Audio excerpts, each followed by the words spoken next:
안녕하세요, 미북이입니다. 어제 대망의 엔비디아 실적 발표가 있었습니다. 엔비디아 실적은 8월 잭슨홀 이벤트와 더불어서 시장에 가장 큰 영향력을 행사할 만한 이벤트라고 해도 과언이 아니죠. 실적의 경우 모두가 예상했던 것처럼 잘 나왔지만 시장의 컨센서스를 얼마나 상회했느냐를 기준으로 본다면 딱히 놀라울 만큼의 서프라이즈는 없었다고 봐요. 심지어 데이터 센터 매출은 근소하게나마 하회했고요. 물론 엔비디아는 H20의 매출이 포함되지 않았다고 밝혔습니다. 개인적으로도 H20의 매출을 포함하지 않는 수준에서 이 정도 수치가 나온다는 것은 충분히 놀랄만한 일이라고 봅니다. 다음 분기 가이던스도 540억 달러를 제시했는데 시장의 컨센서스는 534억 달러였죠. 전체적으로 매우 강력한 실적이긴 했지만 이 역시도 실제 시장 기대치인 위스퍼링 넘버는 550억 달러 수준이었어요. 지난 분기 실적 자체도 H20 매출을 포함한 실적과 포함하지 않은 실적 이렇게 두 개를 발표했는데 같은 맥락이라고 봐요. 그리고 어닝콜에서도 중국 매출의 15%를 미 정부에 납부하는 부분에 대해서도 소송전을 예고하기도 했습니다. 종합적으로 총평을 하자면 엔비디아의 절대적인 매출은 놀랍지만 컨센 대비 서프라이즈나 매출 성장률은 냉정하게 둔화하고 있습니다.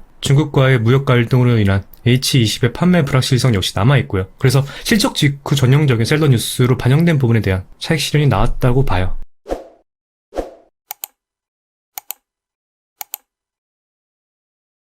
엔비디아 주봉입니다. 현재 중요한 기술적인 부분과 옵션 구조가 동시에 맞물려 있어서 단순 방향성보다는 기간 조정인지 가격 조정인지 이 구도로 보는 게 핵심이라 생각해요. 최근 엔비디아는 24년 6월부터 이어지는 고가 빗각을 8월 초에 위로 올라타고 이후 빗각 위에서 물량 소화 진행 중에 있어요. 8월 중순 기술주에서 다우로 강하게 순환 나왔을 당시에도 아래골이 길게 달면서 주간 단위로 빗각 사수했었습니다. 그만큼 신뢰도가 높은 라인이라 생각해요. 그래서 이번 실적 해석이 빗각 위에서만 이루어진다면 기간 조정 후에 신고가 185 돌파 가능성이 높다고 봅니다. 코럴 200이 1차 목표이고요. 어제까지 코럴 185에서 10거래일 이상 고정되어 있었어요. 오늘 200으로 상향 조정됐습니다. 실적 이후 콜 롤오버 자금이 유입되면서 저항 구간 자체가 위로 밀렸음을 시사해요. 실제 물량 자체는 185에 가장 많기에 이번 주 실질적인 저항으로 보시면 좋을 것 같고요. 이번 주 175 밑에서 주봉 마감한다면 개인적으로는 가격 조정 가능성이 높아 보입니다. 일본 기준으로 21선과도 맞물려요. 현재 시장 참여자 대부분 170을 보고 있는데 개인적으로 가격 조정으로 전개될 경우 170 정도의 수준이 아닐 것으로 판단하고 있어요. 사실 170은 이벤트 앞두고 만든 단기 디펜스 레벨의 느낌이 강합니다. 옵션 해징 흐름이 170 아래로 밀릴 가능성이 더 높은 상황이에요. 그리고 무엇보다 거의 모두가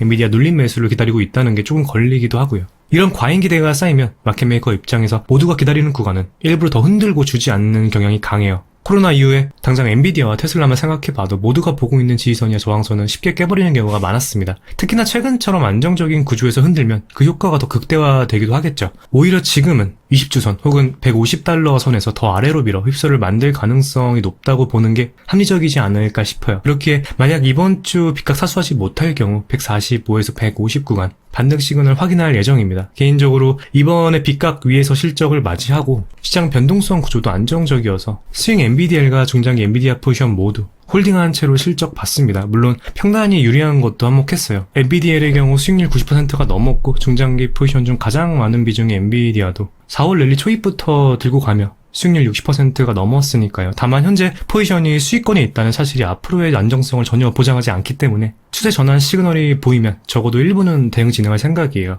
조정으로 전개될 경우 추후 리스크가 명확히 관리되는 자리에서 재진입하는 것이 유리하다고 생각하니 참고해주시면 좋을 것 같습니다. 그럼 오늘 영상 여기서 마무리하도록 할게요. 오늘도 시청해주셔서 진심으로 감사드리고 도움이 되셨다면 구독과 좋아요 부탁드리겠습니다. 궁금하신 점은 댓글 남겨주시면 확인 답변 드릴게요. 감사합니다.